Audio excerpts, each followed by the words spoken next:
Hello everyone, I am Dr. Deepa. Today we will learn about the lumbrical muscles of the hand. Out of the 20 intrinsic muscles present in the hand, the lumbrical muscle make up 4 in number. There are 4 lumbrical muscles in the hand as a whole. These lumbrical muscles are 4 small muscles which resemble the shape of the earthworm, hence the name lumbricals. In total, there are 4. The arrangement of these lumbricals from lateral to medial is according to their names as the first lumbrical, the second, the third and the fourth lumbrical. These lumbricals doesn't have the bony attachment. The lumbricals doesn't take origin from the bones, rather the origin of these muscles is from the long flexor tendon, that is the tendon of flexor digitorum profundus. Yes, these lumbricals, which are 4 in number, take origin from the long flexor tendons of the flexor digitorum profundus. In this video, we will look onto the attachments of the lumbricals, the nerve supply and the actions of these muscles. Now, in this atlas picture of the palm, we can make out the white represents the long tendons of the flexor digitorum profundus. In between the tendons of the flexor digitorum profundus lies the lumbricals, which are 4 in number. The arrangement of these lumbricals from lateral to medial are in this way. They are named as the first, second, third and the fourth lumbricals. From lateral to medial, the lumbricals are first, second, the third and the fourth lumbrical. As we can see over here, the first and the second lumbrical muscles are unipinnate in nature. The first and second lumbricals are unipinnate, whereas the third and the fourth lumbrical muscles are bipinnate in nature. Yes, the third and the fourth lumbricals are bipinnate in nature, whereas the first and the second muscles are unipinnate. This is about the nature of the muscles of the lumbricals. Coming to the origin of the muscles over here, each lumbrical takes its origin from the radial side of the tendon of the flexor digitorum profundus of the corresponding digit. If we speak about the origin of the first and the second lumbrical over here, the first and second lumbrical take its origin from the radial side of the tendon of the flexor digitorum profundus for the index and the middle finger.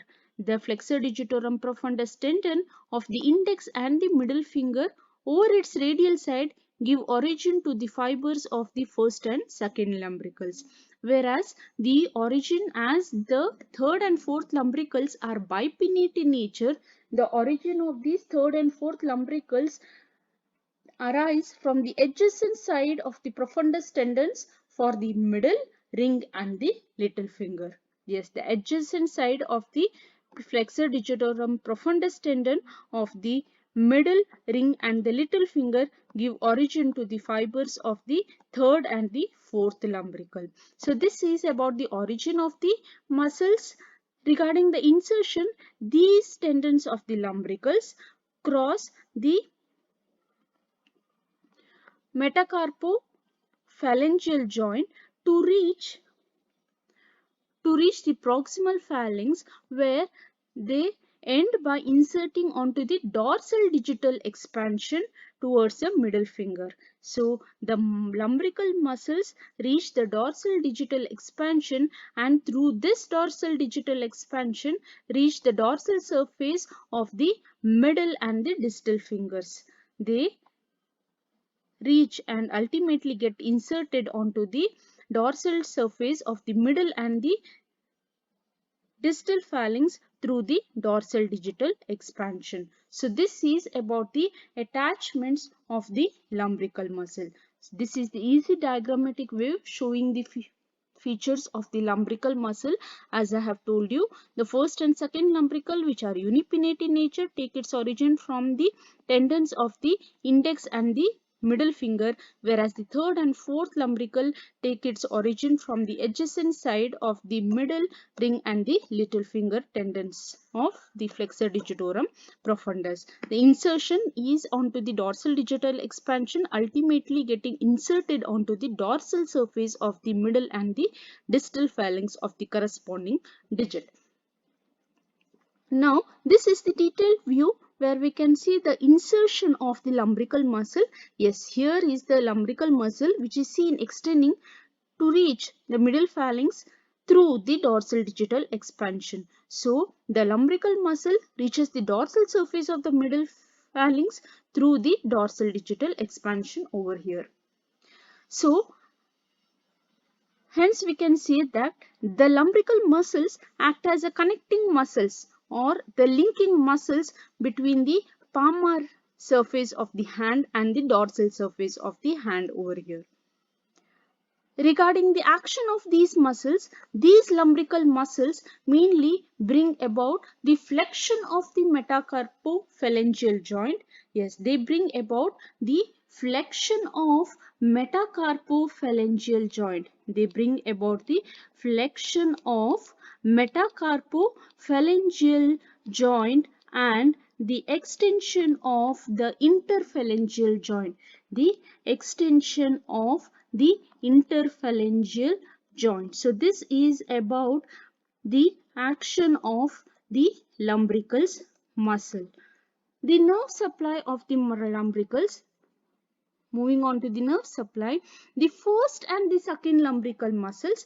Yes, the first and the second lumbrical muscle are supplied by the median nerve, the branches of the median nerve, whereas the third and the fourth lumbrical muscle is supplied by the deep branch of the ulnar nerve. So, the first and second is supplied by the median nerve and the third and fourth supplied by the deep branch of the ulnar nerve. So this is about the attachments of the lumbricals, the nerve supply and the actions of the lumbricals.